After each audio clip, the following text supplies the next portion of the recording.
9 ലക്ഷത്തോളം രൂപ വില വരുന്ന മാരക ലഹരി മരുന്നായ മെത്തഫെറ്റമിനുമായി 2 യുവാക്കളെ എക്സൈസ് സംഘം പിടികൂടി.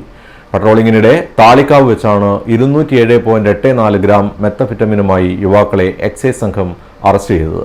പയ്യന്നൂർ വെള്ളോറ കരിപ്പൽ കാവിന് സമീപത്തെ പാണ്ഡികശാല ഹൌസിൽ CK മഹമ്മൂദ് മഷൂദ്, തളിപ്പറമ്പ് കുറ്റിക്കോൾ LP സ്കൂളിന് സമീപത്തെ ചെക്കൻഡകത്ത് മുഹമ്മദ് ആസാദ് എന്നിവരെയാണ് എക്സൈസ് ആൻഡ് ആന്റി നർക്കോട്ടിക്സ് സ്ക്വാഡിലെ എക്സൈസ് സർക്കിൾ ഇൻസ്പെക്ടർ T ഷറഫുദ്ദീനും സംഘവും അറസ്റ്റ് ചെയ്തത്.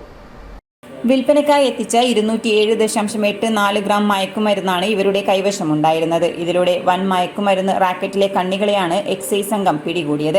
ഇന്റർനെറ്റ് വഴി ലൊക്കേഷൻ കാണിച്ച് മയക്കുമരുന്നുകൾ കൈമാറുന്നതിനിടെയാണ് ലക്ഷങ്ങളുടെ ലഹരിമരുന്നുമായി പ്രതികൾ പിടിയിലായത്. അറസ്റ്റിലായ പ്രതികളെ ഇന്ന് കോടതിയിൽ ഹാജരാക്കി.